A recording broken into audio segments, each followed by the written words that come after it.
तज्जय तज्जयति परं ज्योति समं समस्तैरनन्तपर्यायैः दर्पणतलेव सकला प्रतिफलति पदार्थमालिका यत्र जीवं जीवं दव्यं जीर्णवर्वसहेळजेळेदिष्टं देविन्दविन्दवन्दं वन्दे तं सौवदा शिरसा।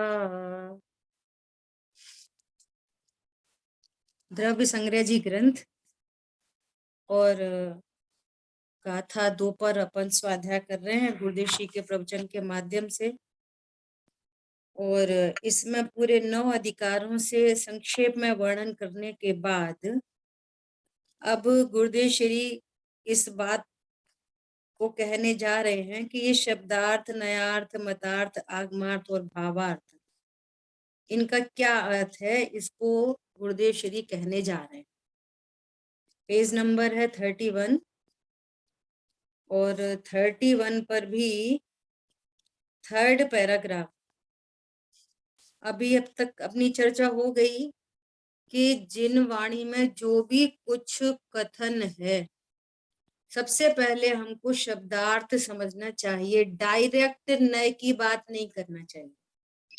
सबसे पहले तो आप शब्दार्थ को समझें, है ना। और शब्दार्थ समझकर अब ये जो कथन है वो किस नय का कथन है, फिर आप उसमें नय लगाओ, हैं। और नय लगाने के बाद उसका मतार्थ देखो। ऐसा क्रम से बात आगे बढ़ते हुए और फिर भावार्थ तक पहुंचना। तो देखो 3रे पैराग्राफ में बात आ रही है कि जीव को और शरीर को अभिन्नता है ऐसी श्रद्धा करना, ऐसा जय धवल में कहा है। कल जय धवल की बात हो गई थी। ये कषाय पाहुड़ ग्रंथ है गुणधर आचार्य देव का, उसकी टीका वीरसेन आचार्य देव ने की है। तो उस टीका का नाम जय धवल है। किंतु निमित्त नैमित्तिक अपेक्षा संबंध संयोग है, इस अपेक्षा से अभिन्नता कही है। इस अपेक्षा से अभिन्नता कही है ना।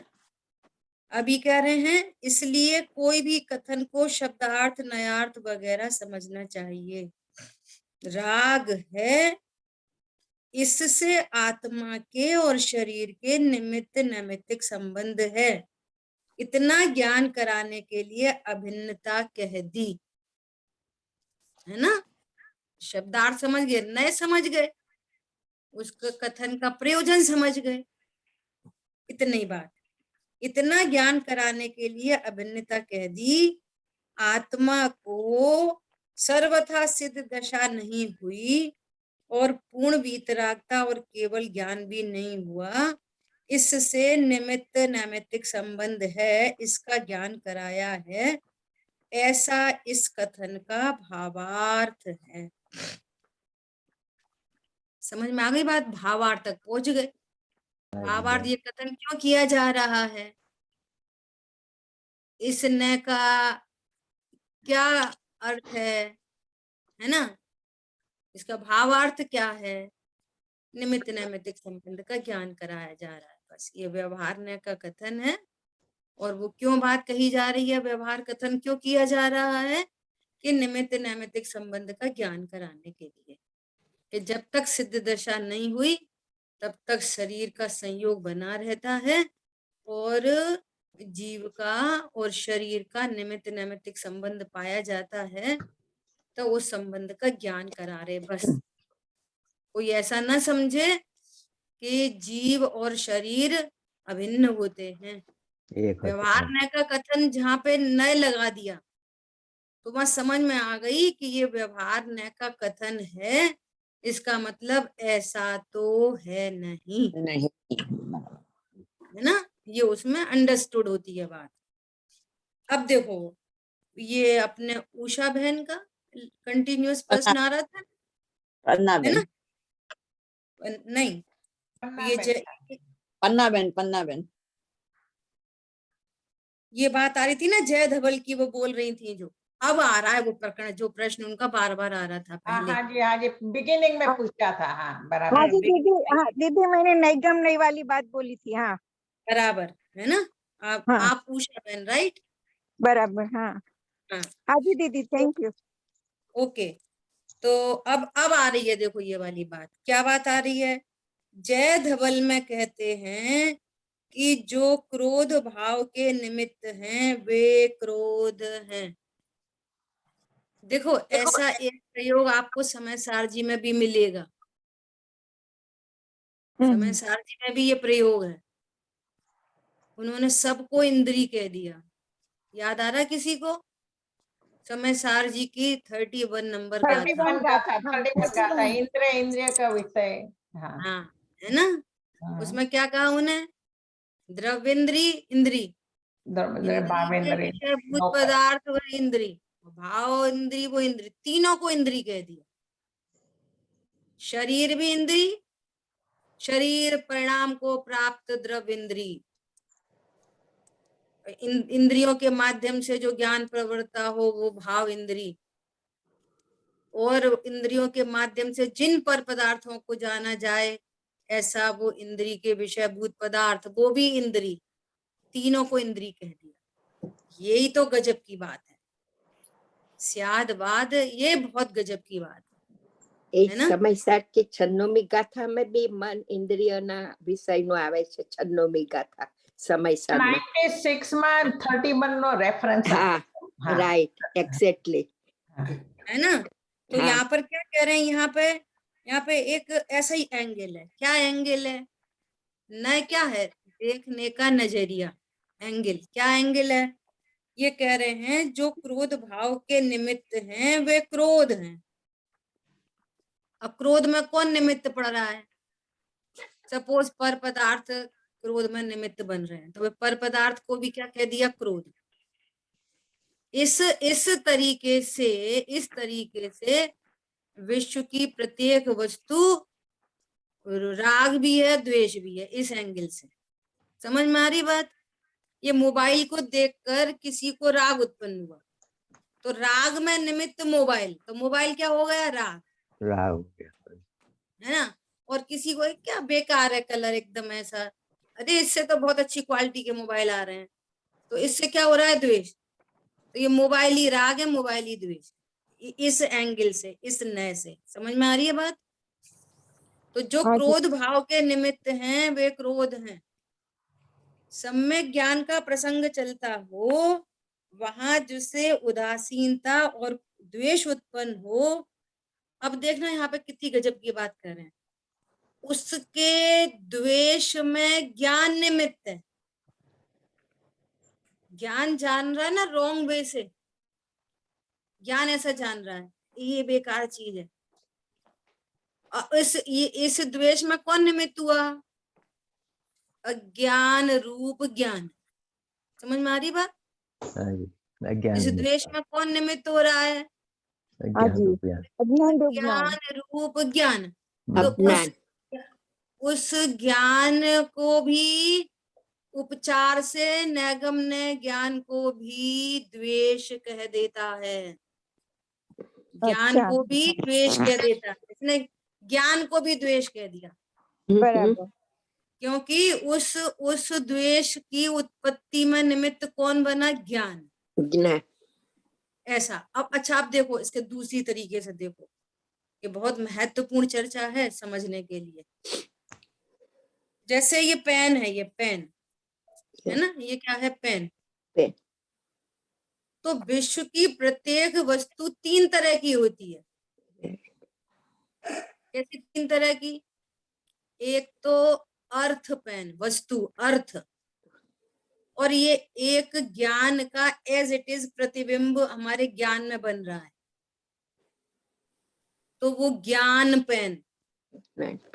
एक अर्थ पेन, वस्तु पेन, एक हमारे अब ज्ञान में जो पेशे बन रहा है ना, गे बन रहा है, वो ज्ञान पेन, और एक शब्द लिखा है PEN, क्या पेन। शब्द वो पे शब्द क्या है? पेन। समझ में आ रही है बात? हाँ जी ऐसा ये तीन। तो अब अभी दर्पण से समझो इसी बात को, कि दर्पण में मोर झलक रहा है, तो एक मोर तो बाहर है और एक मोर अंदर है। वो मोर है, वो दर्पण का मोर है। लेकिन अपन यदि पूछें कि दर्पण में कौन है, तो क्या बोलेंगे? मोर। दर्पण में कौन झलक रहा है? दर्पण में क्या है? कि मोर। समझ में आ रही है बात? ये सारी बात ज्ञान से कर रहे हैं अपन। दर्पण में कौन है? दर्पण में तो दर्पण है। दर्पण में कौन है? किसका प्रतिबिंब है? कि मोर का। शेर का नहीं है, हाथी का नहीं है, लोमड़ी का नहीं है। किसका प्रतिबिंब है? मोर का। तो वो दर्पण ही क्या कहलाने जा रहा है? मोर। दर्पण में क्या है? मोर। ऐसे ही इस द्वेष में जो ज्ञान निमित्त हुआ, उस ज्ञान को यहाँ पर क्या कह रहे हैं? द्वेष। इस रीति से सुनना, देखो आगे कितनी गजब की बात है। इस रीति से सिद्ध आदि सभी पदार्थ को द्वेष कहा जाता है। इस रीति से उसी प्रकार राग भी कहा जाता है। हर वस्तु को राग इस रीति से, इस एंगल से। ये पेन राग भी है, द्वेष भी है। क्यों? ये राग में भी निमित्त बन रही है, द्वेष में भी। ओहो, सिद्ध भगवान भी, सिद्ध भगवान भी क्या है? किसी को कैसे हैं ये सिद्ध भगवान? ऐसे नग्न दिगंबर है, ऐसी नग्न प्रतिमा बना दी है। ऐसे लगा लेना, किसी को सिद्ध से द्वेष हो रहा है और किसी को सिद्ध से राग हो रहा है। तो सिद्ध भगवान किस में निमित्त बन रहे हैं? जीवों के राग में, द्वेष में, और किसी को वीतरागता में भी निमित्त बन रहा है। तो उस पदार्थ को ही राग द्वेष कह रहे हैं। समझ में आ रही है बात? ये पॉइंट यहाँ पे गुरुदेव श्री क्यों उठा के लाए हैं? नए बताने के लिए कि किस नए का क्या क्या एंगल है, वो हमको समझना पड़ेगा। ठीक है? कोई कथन परम शुद्ध निश्चय नय का है तो कहेंगे जीव त्रिकाली ध्रुव भगवान आत्मा है, परम अकर्ता। उसी को ऐसा बोल देंगे क्या? जीव अज्ञान मोह राग द्वेष करता है। तो अब समझ जाओ ये किसने का कथन है। फिर कहेंगे जीव ही रत्नत्रय प्रकट करता है। फिर कहेंगे जीव ने कर्मों का अभाव किया। फिर कहेंगे जीव ने ही कर्मों को बांधा। फिर बोलते हैं कि जीव कुंडलपुर में जन्मा। अरे जीव तो जन्मने मरने वाला ही नहीं है। कितने नयों से कितने कथन हो जाएंगे। तो किस नए का क्या प्रयोजन है, उस नए का क्या अभिप्राय है, उस नए को समझने से हमारे किस प्रयोजन की सिद्धि होती है, ये पूरी जिम्मेदारी स्वतः श्रोता की है। समझ आ रही है बात? तो दीदी, हम्म तो फिर जब भी हम इष्ट अनिष्ट की कल्पना जो होती है ना, जैसे दर्पण का ज्ञान हुआ, वो दर्पण वाला ज्ञान, और मोर का ज्ञान हुआ, वो मोर वाला ज्ञान, उसको जब भी अज्ञान बोल देते हैं, माने वहां कल्पना की। तो वहां जब भी हम बोलेंगे कि इष्ट अनिष्ट कल्पना होना, वो भी ये ऐसे ही नहीं से बता सकेंगे ना, वो अज्ञान वाली बात है। अच्छा, हाँ, तो जब भी हम लोग बोलते हैं ना कि इष्ट अनिष्ट में ज्यादा तक हम राग के हिसाब से लेते हैं, माने चारित्र के हिसाब से लेते हैं, मगर उसका मूल कारण तो अज्ञान होगा। अपन रोज ये वाली बात बोलते हैं डेली। इष्ट अनिष्ट की कल्पना ज्ञान में होती है। हाँ, बराबर। कल्पना के अकॉर्डिंगली राग द्वेष चारित्र गुण की विकारी पर्याय। बराबर। हाँ, और श्रद्धा और चारित्र ज्ञान के फॉलोअर हैं, वे ज्ञान को फॉलो करते हैं। हम्म। ज्ञान में सम्यकपना है, सच्चा है, आगम के अकॉर्डिंगली वो सच्चा ज्ञान है, सम्यक ज्ञान रूपण मन होता है, तो श्रद्धा भी सम्यक होती है, चारित्र भी सम्यक होता है। ऐसा तो जितनी भी कल्पनाएं है ना, मिथ्या कल्पना, संशय, विपर्य, अनध्यवसा, ये सब ज्ञान के दोष हैं। जहाँ संशय बना रहता है वहां भ्रम उत्पन्न होता है, बराबर। जहाँ भ्रम उत्पन्न होता है वह नियम से राग द्वेष उत्पन्न होते हैं, होते ही हैं, होते ही हैं। और सम्यक ज्ञान होने पर श्रद्धा सम्यक हो जाती है ना। और चारित्र में भी सम्यकपना आता है। और चारित्र मतलब बाह्य क्रिया परिणाम नहीं, चारित्र मतलब अतीन्द्रिय आनंद, शांति, निर्भरता, सम्यकपना, ये सब चारित्र है। ये सब चारित्र मतलब आत्मा की अमूर्तिक शुद्ध पर्याय का नाम चारित्र है, न कि शरीर की किसी क्रिया का नाम चारित्र। जिनवाणी में बहुत बहुत कथन आपको व्यवहार न के मिलेंगे, बहुत कथन।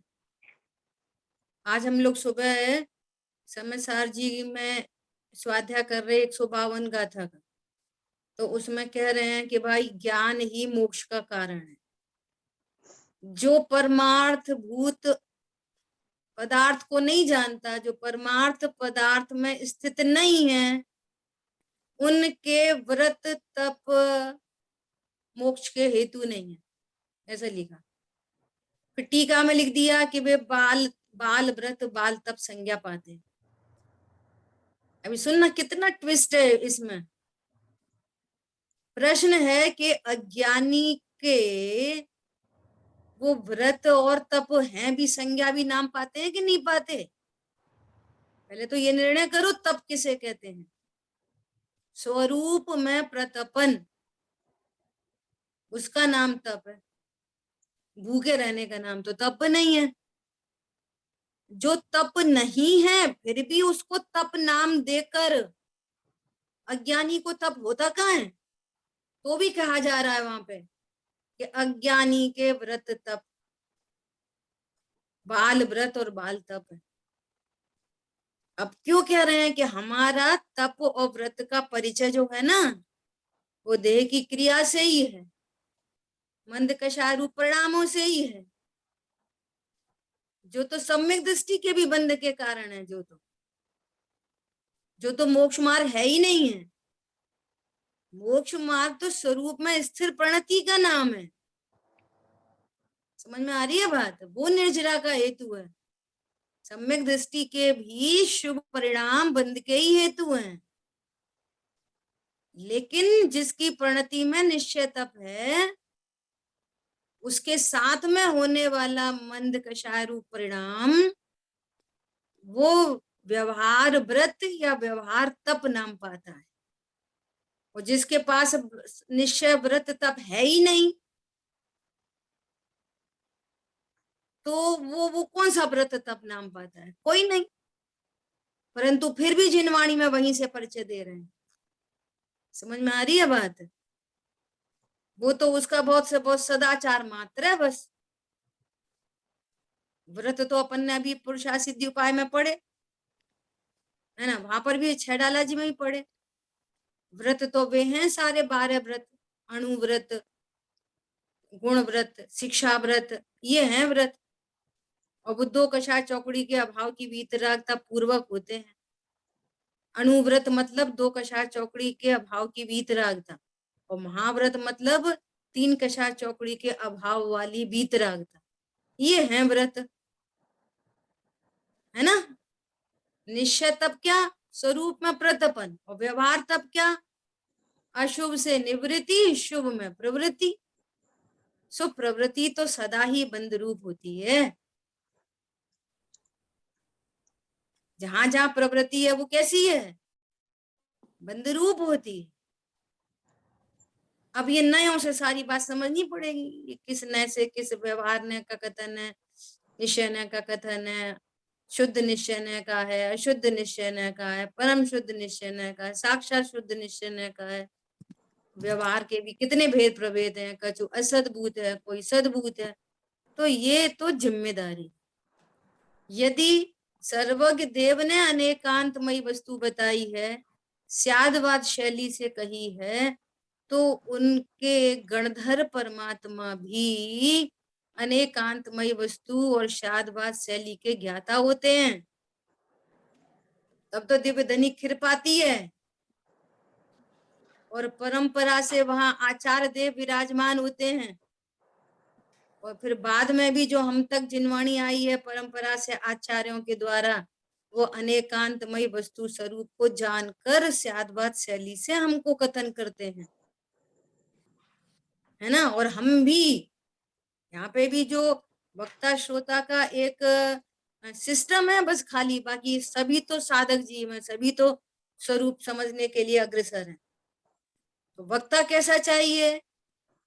पुरुषा सिद्धि उपाय में भी ये वाली बात आई थी, नयों का ज्ञाता होना चाहिए। हाँ जी, श्रोता कैसा होना चाहिए? वो भी ज्ञाता, जो नयों को बिल्कुल नहीं जानता होना चाहिए। वो भी जानता है ना। हाँ, ऐसा कहा वहां पे पुरुषा सिद्धि उपाय में। वक्ता कैसा होना चाहिए? नयों का ज्ञाता। श्रोता कैसा होना चाहिए? नयों का ज्ञाता। तो फिर क्या अंतर है दोनों में? थोड़ी विशेषता और सामान्य का अंतर है बस। लेकिन बिना नयों के स्वरूप को जाने बिना तो जिनवाणी में प्रवेश नहीं पा सकते, है ना। ऐसा आज एक प्रश्न आया था कि अनेकांत क्या है और स्यादवाद क्या है। हालांकि बहुत बार चर्चा हो चुकी है। वस्तु, विश्व की प्रत्येक वस्तु अनेकांतमयी होती है। अनेकांत का अर्थ है उसमें अनंत धर्म, अनंत शक्ति, अनंत गुणमयी होती है, अनंत क्वालिटी संपन्न होती है ना। इसका नाम है अनेकांत। जैसे अपन कहते हैं कि वस्तु द्रव्य गुण पर्याय वाली है, तो ये अनेकांतमयी उसका स्वरूप है। अब वस्तु अनेकांतमयी है, उस अनेकांतमयी वस्तु को जो कहने की कथन पद्धति है, उस कथन पद्धति का नाम स्यादवाद है। वस्तु में कथन नहीं है, वस्तु में कथन पद्धति नहीं है। वस्तु तो अनेकांतमयी अपने आप में परिपूर्ण विराजमान है प्रति समय। वस्तु तो वस्तु है, अनंत धर्मात्मक वस्तु है ना, ये वस्तु है। अब वस्तु को कैसे कहें? कैसे कहें? एक साथ में कह नहीं सकते। अभी ऐसा बोलेंगे वस्तु में नित्य धर्म भी है, अनित्य धर्म भी है।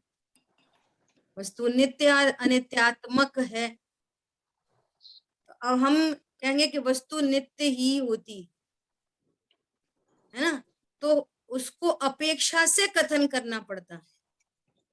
आपको अपेक्षा बतानी पड़ेगी कि द्रव्य स्वभाव से नित्य है। तो ये जो कथन पद्धति हुई ना, स्यात् नित्य, स्यात् अनित्य, कथनचित नित्य, कथनचित अनित्य। अब आप नित्य बता रहे हो तो आपने उसके अनित्य स्वभाव को छोड़ दिया और नित्यता को मुख्य करके कथन किया, तो ये स्यादवाद शैली हो गई। हमारी बात समझ में? देखो आज है ना, ये तप के बारे में ही भैया के साथ में चर्चा चल रही थी। तो अब वो एक दृष्टिकोण बन जाता है ना, तो बार बार स्यात् पद दिखाई देता, बार बार स्यात् पद दिखाई देता। देखो अभी अपन क्या बोल रहे हैं, निश्चय तप क्या है? स्वरूप में प्रतपन। और व्यवहार तप क्या है? अशुभ से निवृत्ति, शुभ में प्रवृत्ति। ये व्यवहार तप की परिभाषा हो गई। फिर अपन आगे बात बढ़ा रहे हैं, भैया स्वाध्याय को परम तप कहा, है ना। ऐसे बात कर रहे हैं, स्वाध्याय को परम तप कहा। तो अब फिर उस स्वाध्याय में भी घटित करना पड़ेगा। निश्चय स्वाध्याय, व्यवहार स्वाध्याय।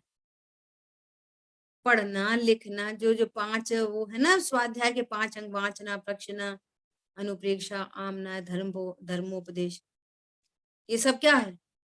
स्वाध्याय के अंग है। और इसके माध्यम से क्या हुआ? स्व का अध्ययन हुआ। मैं त्रिकाली ध्रुव हूँ, भगवान आत्मा। तो वो व्यवहार स्वाध्याय, ये निश्चय स्वाध्याय। हाँ जी। अब एक एंगल कैसा आएगा, एक एंगल ऐसा भी आएगा। सुनो, हम तो समयसार जी पढ़ते हैं, हम तो द्रव्य संग्रह जी का स्वाध्याय कर रहे हैं, हमें तो गाथा याद हो गई, हमें तो टीका याद हो गई, और परमार्थ स्वाध्याय तो की नहीं। तो जिसको अभी व्यवहार स्वाध्याय कह रहे थे, अब उसी को क्या कहने लगे?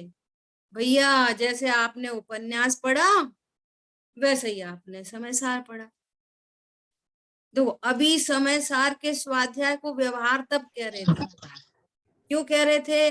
जो परमार्थ में हेतु बने, अपने आत्मा की विशुद्धि के लिए, अपने आत्म स्वरूप को समझने के लिए जो स्वाध्याय की जा रही है वो व्यवहार स्वाध्याय नाम पा रही है पूर्वचर व्यवहार में। और हमें आत्मा को जानने कोई प्रयोजन नहीं। आप भी बैठ के पढ़ रहे हो और हम भी बैठ के पढ़ रहे हो, तीसरा व्यक्ति नोवेल पढ़ रहा बैठ के, तो देखने में क्या कहेंगे? देखना ये तो नोवेल पढ़ रहा है, बेकार है। देखो ये कितने अच्छे हैं, स्वाध्याय कर रहे हैं। एक स्वयं के आश्रय के लिए पढ़ रहा है और एक वैसे ही पढ़ रहा है, एक रीडिंग कर रहा है, एक स्टडी कर रहा है। तब क्या बोल देंगे? जैसा नोवेल पढ़ रहा है वैसा समयसार जी पढ़ रहा है। एक ही तो बात है, तुमने अपने को आत्मा तो जाना नहीं। पॉइंट पकड़ में आ रहा है? ये स्यादवाद। देखो, एक एक एंगल से, एक एक अभिप्राय से पूरी बात ही बदल जाती है। अभी हमको स्वाध्याय प्रमोट करनी थी तो हमने उसको व्यवहार स्वाध्याय, परम तप, व्यवहार तप कह के उसका प्रमोशन किया। काय के लिए? निज भगवान आत्मा को जानने के लिए, निश्चय स्वाध्याय के लिए। और यदि आप उस तरीके से फॉलो नहीं कर रहे हो, आप नाम बढ़ाई के लिए कर रहे हो, मेरे को इतना आता है ये बताने के लिए कर रहे हो, तो अभी जहाँ जिसको प्रमोट कर रहे थे ना, अभी उसी को डिमोशन कर देंगे। पॉइंट समझ में आ रहा है? एंगल बदल गए एक जरा से अभिप्राय में। समयसार जी में लास्ट में जाके खुद कुंद आचार्य देव कह रहे हैं, ये शास्त्र में तो ज्ञान नहीं, ये शास्त्र तो कुछ देते नहीं।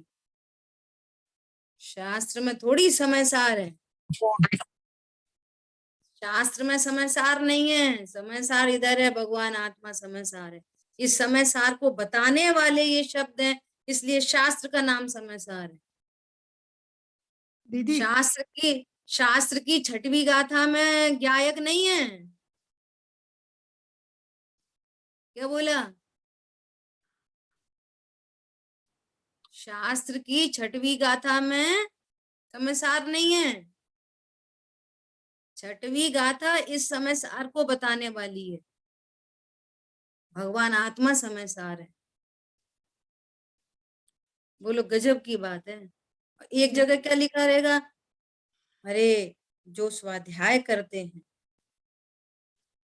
जो जिन वचनों में रमते हैं, जो जिन वचसी रमनते, वे स्वयं वांत मोह, वे मोह का वमन करते हैं। जिन वचन में रमते हैं।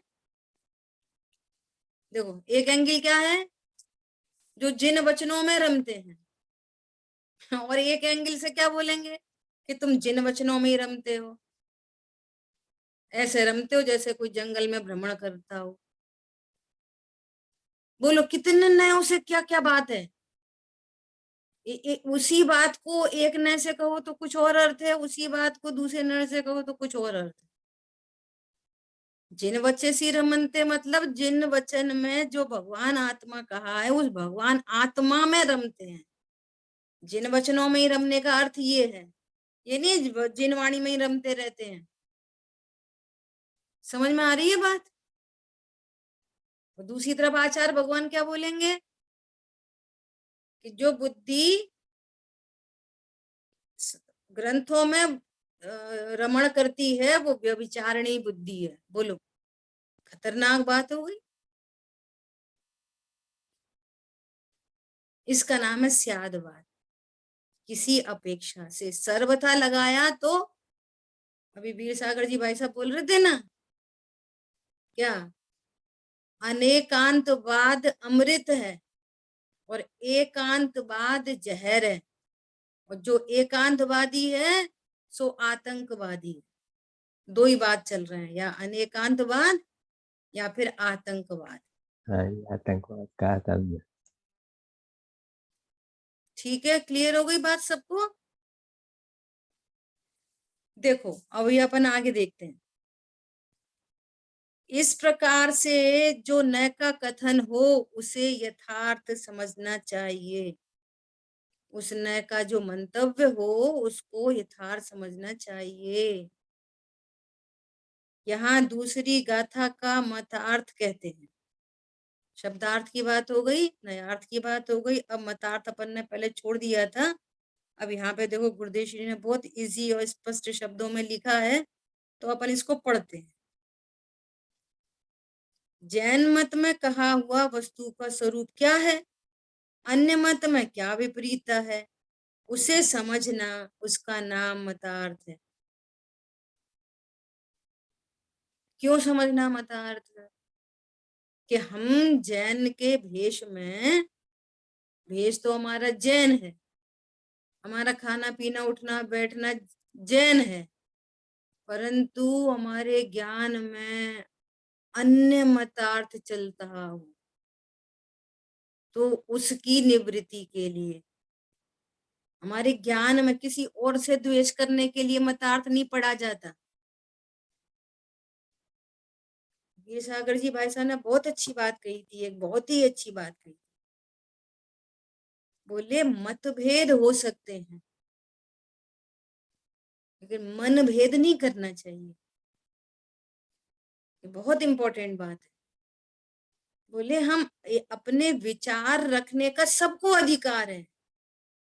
आप अपना विचार रखो, भगवान करता है, कोई प्रॉब्लम थोड़ी है। हम अपना विचार रखेंगे कि भगवान अकर्ता होता है, लेकिन तुम फोर्सफुली नहीं, मनवा नहीं सकते हमको जबरदस्ती कि तुम ये मानो कि भगवान अकर्ता है। हम उनको फोर्सफुली फोर्स नहीं कर सकते। आपका ज्ञान स्वीकार करे। हाँ अब जी। वो करता कह रहे और हम अकर्ता कह रहे, तो ये विचार भेद है। तो विचार भेद में आप मतभेद मत करो, मन भेद मत करो कि ये भगवान को कर्ता मानते सो ये खराब है और हम अकर्ता मानते सो हम अच्छे हैं। पॉइंट समझ में आ रहा है? ये मुसलमान है तो ये खराब है, कह रहे पूर्वाग्रह, हटाग्रह,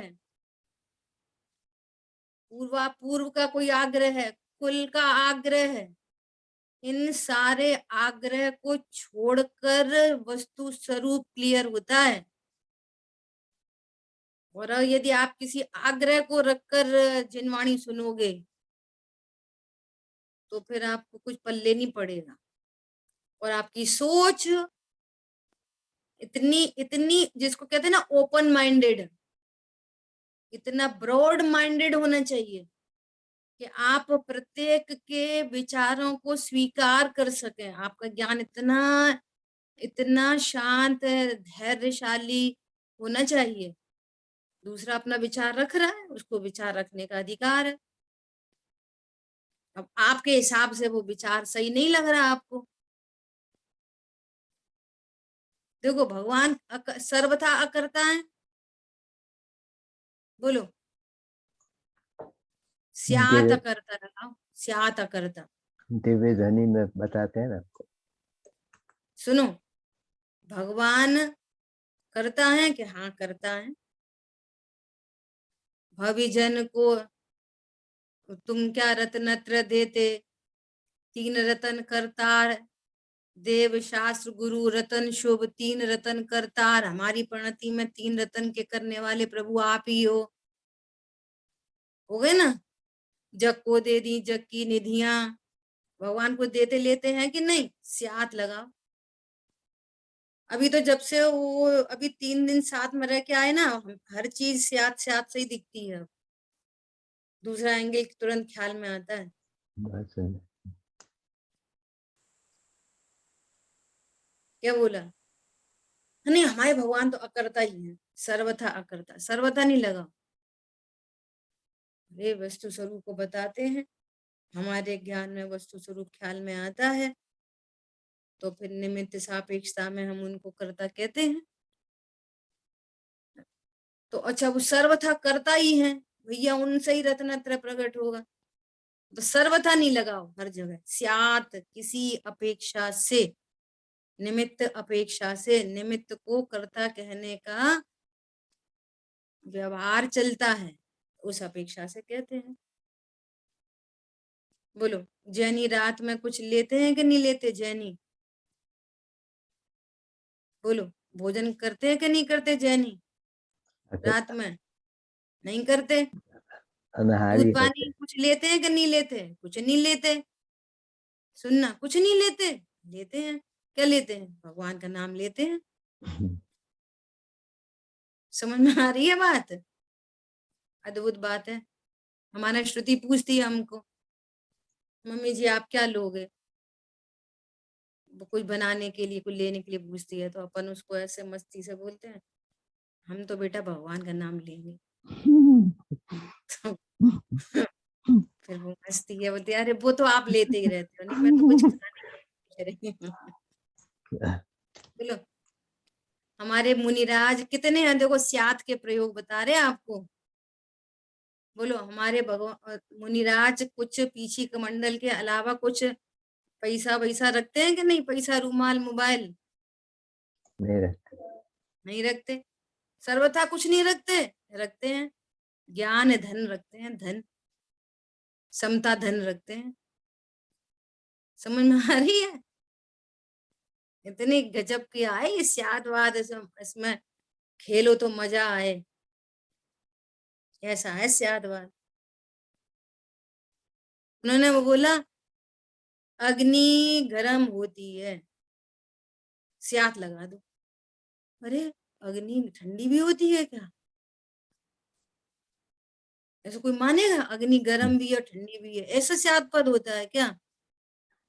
तो कह रहे चित्र में अग्नि बनी है। तो बोलो वो क्या है? चित्र में घोड़ा बना है, घोड़ा। तो वो क्या है? घोड़ा है कि नहीं? घोड़ा है। एक अपेक्षा से घोड़ा है और एक अपेक्षा से घोड़ा नहीं भी है। तो बोले चित्र की अग्नि कितनी गर्म होती है? माता के सपनों में जो अग्नि आई वो कितनी गर्म होती है? बिल्कुल तो नहीं। वो तो अग्नि ठंडी होती है ना? वो लग गया ना स्याद पद। फिर पंडित साहब आए। फिर पंडित साहब ने अग्नि की चर्चा की। तो पंडित साहब बोले देखो, भगवान की माता के सपने में जो अग्नि आई वो ठंडी होती है, स्यात लगा, सही बात है। फिर बोलो अग्नि का अध्यात्म देखो, अग्नि मेरे से सर्वथा भिन्न होती है, अध्यात्म हो गया। फिर क्या बोले? क्रोध की अग्नि से स्वभाव जलता है। ये क्रोध की भी तो अग्नि होती है। और तप की अग्नि से कर्म जलते हैं। देखो कितने प्रकार की अग्नि हो गई। एक है क्रोधाग्नि और एक है तप की अग्नि। तप की अग्नि से क्या होता है? कर्मों का इसलिए अभाव होता है। कितने प्रकार की अग्नि हो गई? इतने प्रकार की अग्नि सुनी पड़ी है कभी? नहीं से ये है स्यात पद। हमारी बात ख्याल में सभी को? बहुत अंदर ही है। तो अभी यहाँ पे क्या चर्चा चल रही है? मता। अभी देखो, नंबर 1, 9 अधिकारों से जीव कहा ना, तो 9 प्रकार के मतों का खंडन हो रहा है। कैसे हो रहा है? जीव कहा, वहां चारवाक आदि अन्य मत वाले जीव कोई नहीं मानते, उनका निषेध हो। ओहो, जीव मतलब क्या परिभाषा दी थी जीव की? जीव के अधिकार में जीव के लिए क्या बोला था? जो अपने चैतन्य भाव प्राणों से जीता है, जीता था, जीता रहेगा, उसे जीव कहते हैं। अभी जीव की सत्ता स्वीकार नहीं करते, तो उनके मत का खंडन हो गया और स्वमत का मंडन हो गया इस जीव वर्ड बोलने से अकेला, है ना। जीव को उपयोग में कहा, वहां न्यायिक मत वाले गुण गुणी को सर्वथा भिन्न मानते हैं, उनका खंडन हो गया। लो गजब हो गई। वे न्यायिक मत वाले क्या मानते हैं कि जीव और ज्ञान सर्वथा भिन्न है। देखो कितने, ये जो न्याय शास्त्र है ना, ये बहुत बहुत बढ़िया चीज है। अब प्रश्न है कि मिश्री और मिठास सर्वथा भिन्न है, मिश्री में से मिठास भिन्न कर दी जाए तो ये मिश्री बचेगी फिर? बोलो, नहीं बचेगी। फिर ये इसको कौन मिश्री कहेगा? अरे गुण आत्मा और ज्ञान सर्वथा भिन्न है, और आत्मा से सर्व ज्ञान बिल्कुल भिन्न कर दो तो अब आत्मा में क्या बचा? तो उपयोगमयी कहने से न्यायिक मत का खंडन हो गया। समझ में आ रही है बात? अच्छा, भगवान आत्मा से भिन्न ज्ञान की सत्ता है, तो ये ज्ञान अकेला क्या करेगा? वो पर्याय अकेली कहाँ रहती है? गुणों से बाहर कहाँ कोई पर्याय होती है? द्रव्य से बाहर कहाँ कोई पर्याय होती है? तो ये वाली बात बैठ कहाँ रही है? ये गुण गुणी में सर्वथा भेद होता है, तो न्यायिक मत का खंडन हो गया उपयोगमय कहने से, बताने से। समझ में आ रही है बात? बहुत इंपॉर्टेंट बातें हैं ये सारी। दीदी एक प्रश्न है, मैं हम्म, दूसरे मत का खंडन करने की जरूरत क्या है? हम तो जानते ही नहीं कितने मत हैं और कौन से मत हैं, उनका क्या कहना है। अभी अब देखो, इससे अभी ये वाली बात इसीलिए पहले ही कह दी कि हमें न तो उनके मत का खंडन करना है पर्पस है, न उनसे द्वेष करने का पर्पस है। पर्पस क्या है? जैनी के भेष में जैनी जैसा रात्रि भोजन का त्याग, खाना पीना, उठना बैठना, देव दर्शन आदि, जैनी के भेष में ऐसे अन्य मत की मिथ्या मान्यता हमारे ज्ञान में तो नहीं है कहीं, उसको निकालने की बात चलती है। तो दीदी हम तो दूसरे मतों को जानते ही नहीं कि क्या है वो। तो बता तो रहे हैं कि उनके मत को मत जानो। अगर हमारा ज्ञान ऐसा जानता है, क्या होता है जीव? अपने जैनी लोग बोलते क्या होता है जीव? कुछ नहीं, जैन है और बोल रहा है जीव, तो वो नाम नहीं जानते, लेकिन वो उस वो चारवाक मत का मत जानो तुम नाम से क्या होता है। कोई ऐसा कहता है कि गुण गुणी सर्वथा भिन्न होते हैं, तो न्यायिक मत वाला या नाम बता दिया। अब आप जानते नहीं हो न्यायिक मत, जैसे बहुत जीव हैं वो ये नहीं जानते कि हमारे ज्ञान में अज्ञान है, या इसको मिथ्यात्व कहते हैं। वो जानते नहीं है कि इस टर्म, इस हाँ जी, प्रोसेसिंग का नाम मिथ्यात्व है। मत जानो पर मिथ्यात्व चल रहा है ना उनकी परिणति में, हाँ जी, ऐसा। ठीक ठीक बात। भट्ट तथा चारवाक मत वाले जीव को अमूर्तिक नहीं मानते, उनके सामने यहाँ जीव के अमूर्तिक पने की स्थापना किया गया है। जीव अमूर्तिक होता है, वे कहते हैं अमूर्तिक अमूर्तिक कुछ नहीं है ना, ऐसा। जीव कर्म का कर्ता कहा करता है ऐसा कहा, वहां सांख्य मत वाले आत्मा को सर्वथा कूटस्थ मानते हैं, उसका निषेध हुआ। देखो, जीव को जीव कथनचित कर्ता और कथनचित अकर्ता, द्रव्य स्वभाव से अकर्ता और पर्याय स्वभाव से कर्ता। अपनी पर्यायों को करने वाला कौन है? कोई और है क्या? ये अज्ञान मूराग देश का कर्ता कौन? रत्नत्रय का कर्ता कौन? अनंत चतुष्टय का कर्ता कौन? प्रत्येक वस्तु अपने निज निज स्व स्व भाव को करती है। तो जो सर्वथा कूटस्थ मानते हैं, तो कूटस्थ माने यदि सर्वथा, तो फिर तो संसार मोक्ष कोई बात ही नहीं बची। जब सर्वथा कूटस्थ है तो। और देखो थोड़ा उपयोग लगा के सुनना, यदि सर्वथा कूटस्थ है तो फिर ये नया नया दुख काय के लिए, फिर दुख की बात खत्म हो गई। और एक बार दुख उत्पन्न हुआ तो वो कूटस्थ हो गया, दुख भी कूटस्थ हो गया, पर वैसी ही कंडीशन सदा बनी रहेगी। सो तो स्पष्ट नहीं दिखाई देती।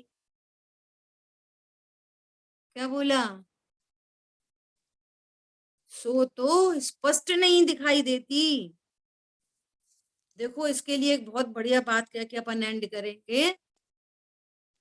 सपोज कल कोई घटना घटित हुई थी और उस घटना को देख के एकदम से बहुत दुख हुआ, बहुत दुख हुआ, और ये तो नियम है कि वो दुखहीन होता जाता है। आज वो दुख नहीं है जैसा कल था, बट दुख का ज्ञान तो है। बहुत इंपॉर्टेंट बात है। क्या बताया?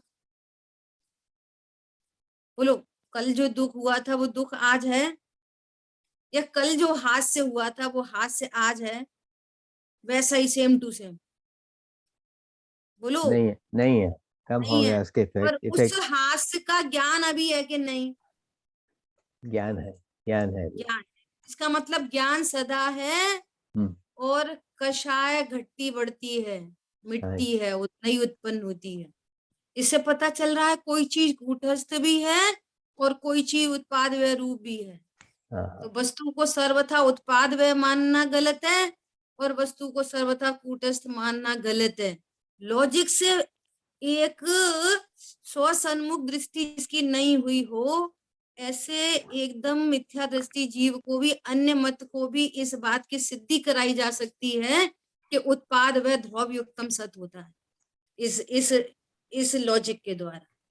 बात सुन रहा, बोलो, बात सुन ज्ञान है कि नहीं तुम्हारे को? अभी है, कल भी था, परसों भी था, पहले भी था, सुन रहा अभी है। भी है, भविष्य में भी होगा। जिसका मतलब ज्ञान सदा है। एक वस्तु ऐसी है जो सदा है, एक जीव में ही एक पार्ट ऐसा है जो सदा है। बोलो, कल की गुस्सा आज है, नहीं है, कल की हास्य आज है, कल की मान कषाय आज है? नहीं है। वो उत्पाद व रूप है। उत्पाद व ध्रुव युक्तम सत होता है। सिद्ध हो गई ना बात अनेकांतमयी? हाँ जी, इसलिए हो गई। एक सर्वथा उत्पाद व मानना रोंग, सर्वथा ध्रुव मानना रोंग, ऐसे उनका खंडन हो रहा है, स्वमत का मंडन हो रहा है। ठीक है, शेष चर्चा आगे। जिन वाणी के ज्ञान से सूझे लोकालोक, सो वाणी मस्तक नमो सदा दे तुम धो। बोलिए द्वारशांग मई जिनवाणी माता की जय। जय हो। हो। जय जय हो जिनेन्द्र। जिनेन्द्र। जय हो।